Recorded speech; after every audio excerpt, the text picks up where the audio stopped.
When Matt and Laura Kessler signed the closing papers on the modest, mid-century home in the Hollywood Hills, they didn't know they were stepping into a fragment of music history. To them, it was simply a charming, slightly weathered two-story with wide glass windows and a wraparound deck that overlooked the city.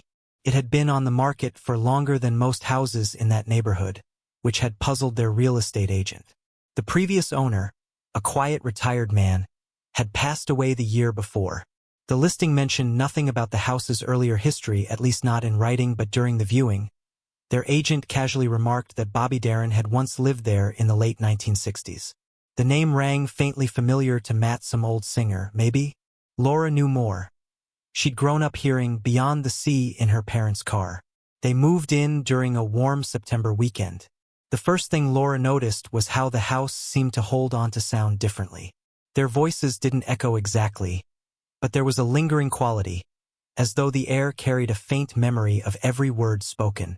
In the evenings, the glass walls reflected the interior back at them, turning the living room into an aquarium of dim light and shadow. The strangeness began subtly. One night, as Matt was locking up, he heard a faint shuffle on the deck, like someone pacing in slow, deliberate steps. He stepped outside with a flashlight, scanning the wood planks. Nothing. He told himself it was just raccoons. The following week, Laura started waking in the middle of the night, feeling as though someone had been watching her sleep. It wasn't fear exactly, it was a presence. Quiet but insistent. She'd roll over, expecting to see Matt awake, but he'd be fast asleep, his breathing deep and even. They began to notice little things. The front door unlocking on its own in the morning, the smell of cigarette smoke drifting through the den even though neither of them smoked, the faint trace of music tinny, almost muffled coming from somewhere upstairs, even when the stereo was unplugged. The den, they later learned from an old neighbor, had once been Darin's private writing room. The neighbor, a thin man in his 70s with a sun-battered face, told them in a low voice. He used to sit there all night, just him and a pack of Pall Malls working on songs. Said he never slept more than a few hours a night. It was in that room that Matt had one of the first experiences he couldn't explain away. He was working late on his laptop, the windows cracked open to let in the breeze. Around midnight, he heard the distinct sound of a chair scraping across the floor behind him. He turned instantly, but the room was empty except the old wooden chair in the corner, which now sat angled toward the window instead of the desk. As the weeks passed, the atmosphere in the house shifted. The warm, open feeling from their first days there was replaced by something heavier, more watchful. Matt found himself staying up later without meaning to, caught in long stretches of restless pacing, the way you might before a big performance. Laura, meanwhile, began to dream of a man she didn't know, a thin, intense figure in a suit, his voice soft but urgent, always trying to tell her something she couldn't quite hear. When she described him to the neighbor, his face tightened. "That sounds like Bobby," he said simply. By late October, the house had developed a rhythm of its own, an unsettling, unpredictable pulse that seemed to run parallel to their daily lives. Days still felt normal enough. Sunlight streamed through the living room glass in the mornings, casting neat rectangles of warmth across the hardwood. The city stretched endlessly below them, shimmering in the distance, and the neighborhood's quiet was broken only by the occasional hum of a passing car. But at night, the atmosphere thickened. It wasn't just darkness, it was a weight, a subtle tightening of the air, as though the house became smaller, drawing them inward. The sounds were always the first sign. Sometimes it was faint music, brassy, smooth, like a live band playing far away but somehow drifting into the den. Other nights, it was the creak of the deck boards, slow and deliberate, like someone pacing in a rhythm only they understood. Laura tried to ignore it at first, blaming her nerves. She'd wake in bed, listening to the muffled notes of what sounded like a rehearsal piano chords, a bass line, even the murmur of a man's voice. She told herself it had to be a neighbor playing old records with the windows open. But the music was too crisp, too present, as if it was happening inside their own walls. When she got up to investigate, it always stopped the moment she crossed into the hallway, leaving only silence and the faint scent of tobacco lingering in the air. Matt's encounters were different, quieter, more pointed.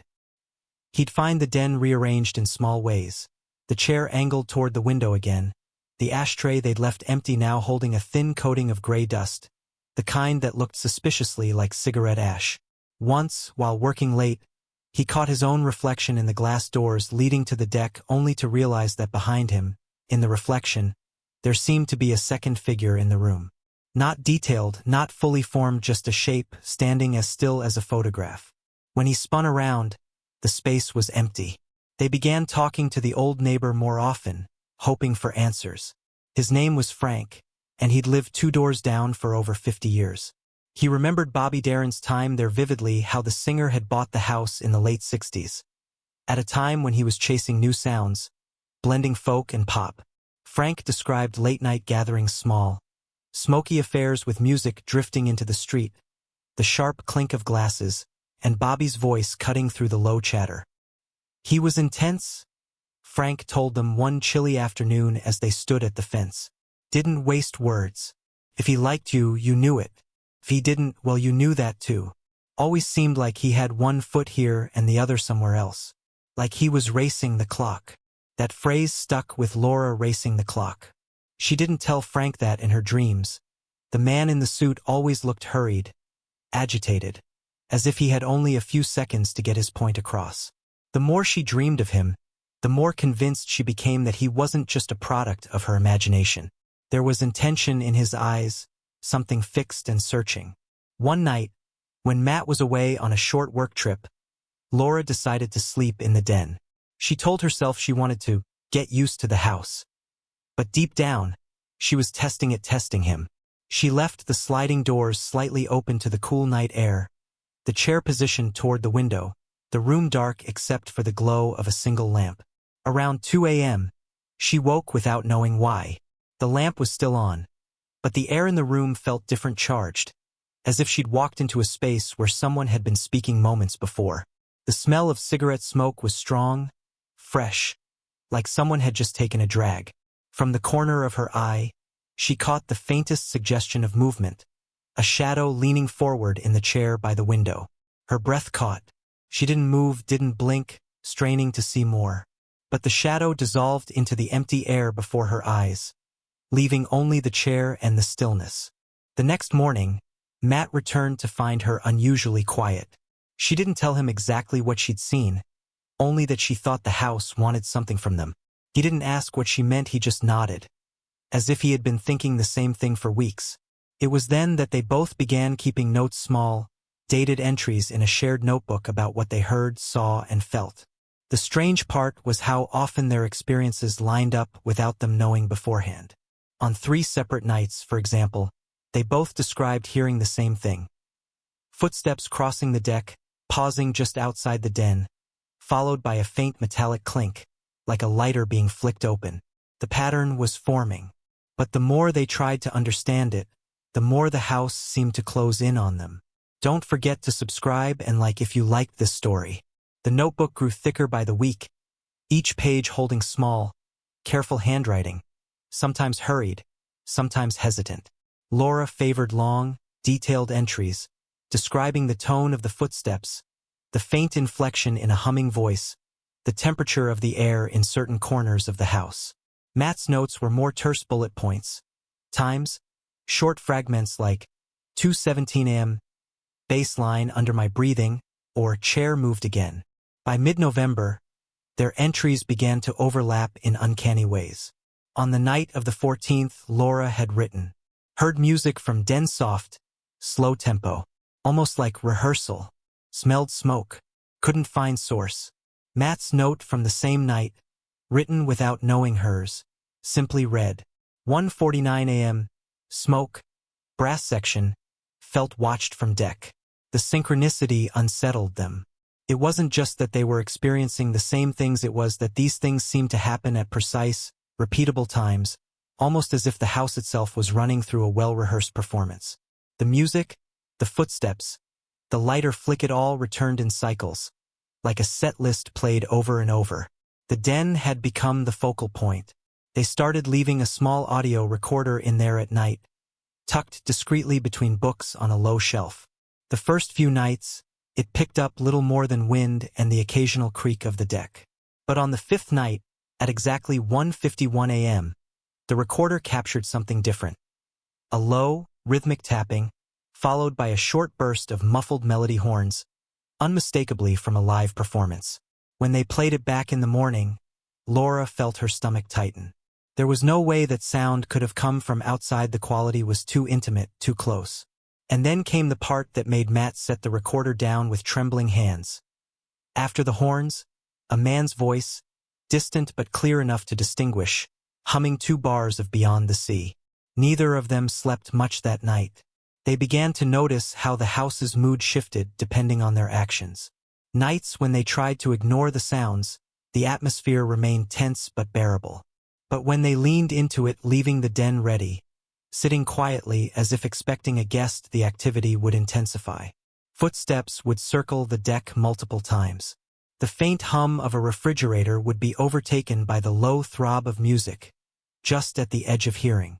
Sometimes, a shadow would pass across the glass even though the outside lights showed nothing there.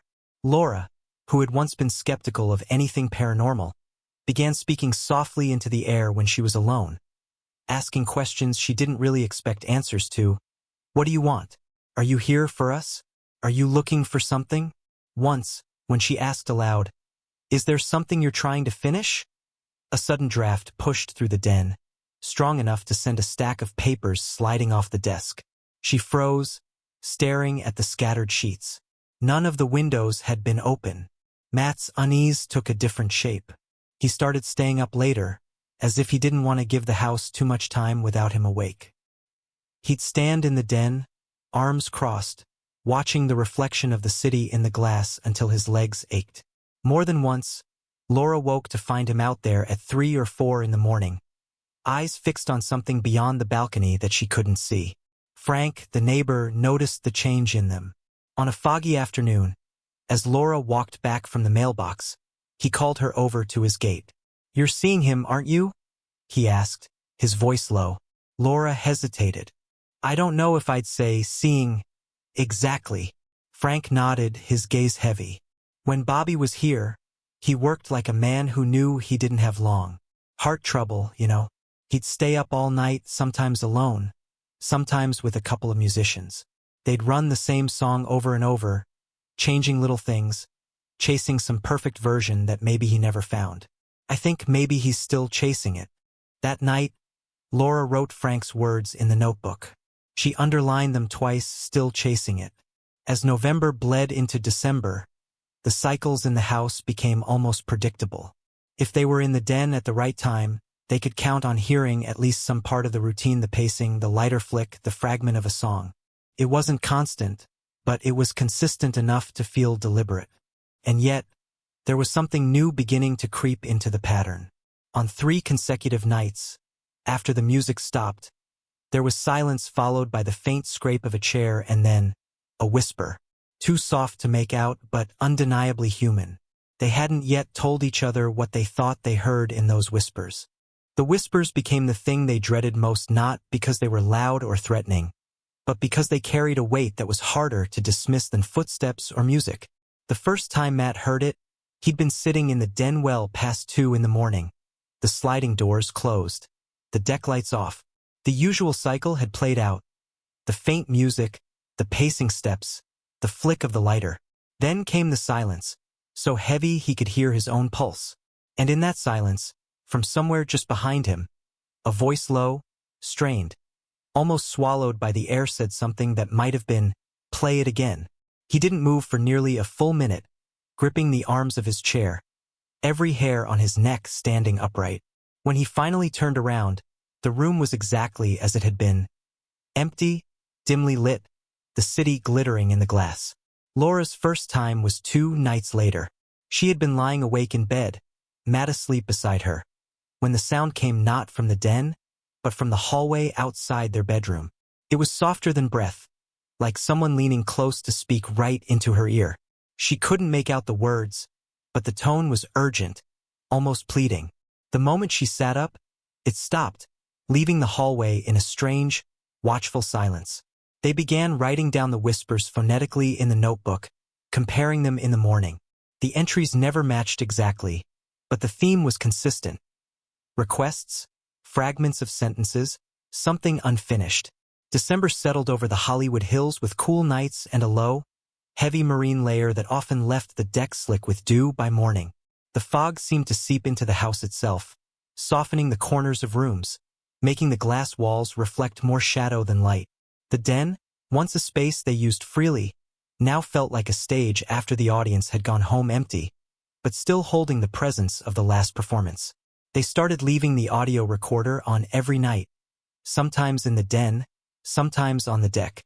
One morning, while scrolling through hours of static and creaks, Matt stopped cold at a section recorded just before 2 a.m. The sequence was there again, the pacing, the lighter, the faint strain of horns. But this time, after a long pause, a man's voice emerged, clearer than ever before. Not right one more time. It was husky, measured, and impossibly close to the microphone, though no one had been in the room. Matt played it for Laura twice before she asked him to stop, her hands tightening on the arms of her chair. The pattern became almost ritualistic for the house.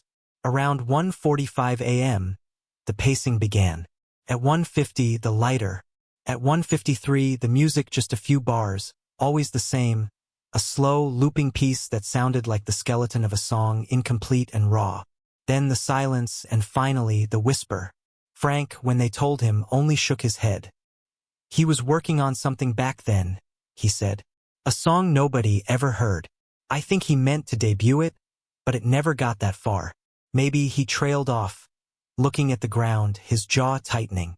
Maybe he still wants someone to hear it. The idea took root in Laura's mind, and it stayed there, gnawing at her even in daylight. She found herself humming the fragment they kept hearing, trying to guess where it would go. She'd catch herself tapping her fingers in rhythm without meaning to. The unfinished song was beginning to live in her head, the way it seemed to live in the walls. One rainy night, she decided to try something.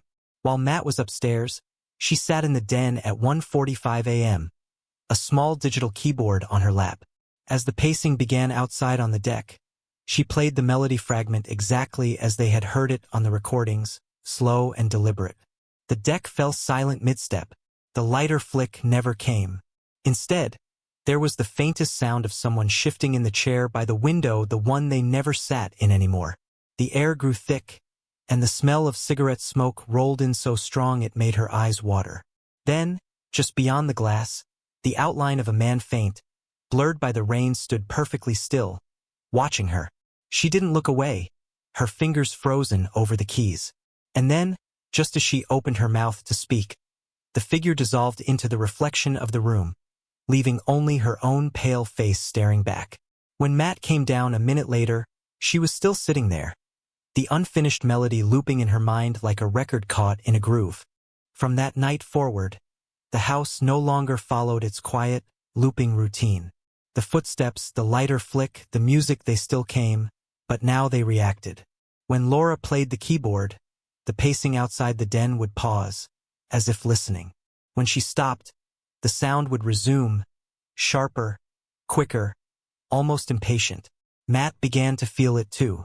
The whispers, once barely audible, were now clearer, timed to when they were both in the den together. Sometimes it was just a word, again, or start. Other times it was a phrase, as if coaching a rehearsal, slower. Now the bridge. It was no longer subtle. The house wanted them to complete something. On a particularly cold December night, rain hammered the deck, turning the glass walls into a trembling sheet of reflected light. Laura sat at the keyboard again, Matt in the chair opposite her, notebook open. She began with the familiar melody fragment they had recorded so many times. This time, instead of stopping where it always ended, she tried to imagine where it might go. Her fingers traced the keys slowly, inventing the next few notes. The reaction was immediate. A loud, deliberate knock came from the deck, 3 hard raps against the glass. She froze mid-chord, her breath catching. Matt stared toward the sound, but the rain made it impossible to see clearly outside. Still, they both knew it was no random noise. Laura tried again, playing the fragment and extending it further. The house seemed to lean in the air heavier, the scent of smoke almost suffocating. She felt a prickle along her arms, a sensation of someone standing right behind her. Matt scribbled furiously in the notebook, jotting down each note she played. "Keep going," he whispered. As she moved through the imagined bridge of the song, the atmosphere intensified. The pacing on the deck began again, but now it circled faster, tighter, the boards creaking in a steady rhythm like a drummer keeping time. It was as though something was building toward a finale. Then, as she reached what felt like a natural end, a single word came, clear and sharp, from right beside her ear. "Yes." She jumped, her hands slamming down on the keys in a dissonant crash. The pacing stopped instantly. The smoke scent vanished, replaced by the clean, damp air of the rain. The house felt different, still but no longer watchful.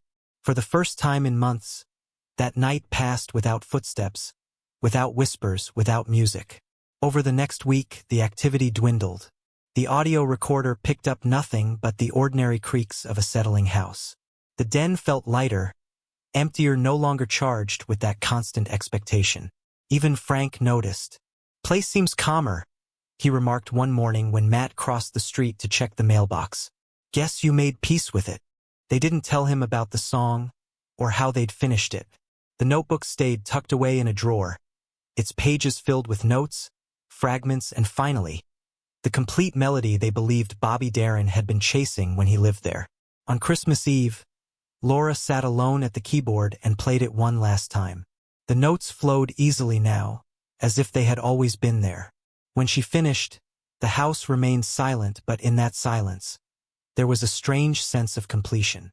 She closed the keyboard, switched off the lamp, and walked upstairs. Behind her, the den sat in darkness, the chair by the window turned slightly toward the city lights, as if someone had taken a seat to listen one final time. And then, as she reached the bedroom door, a faint, warm voice drifted up from below, only 2 words, spoken with quiet satisfaction. "That's it. Don't forget to subscribe and like if you liked this story."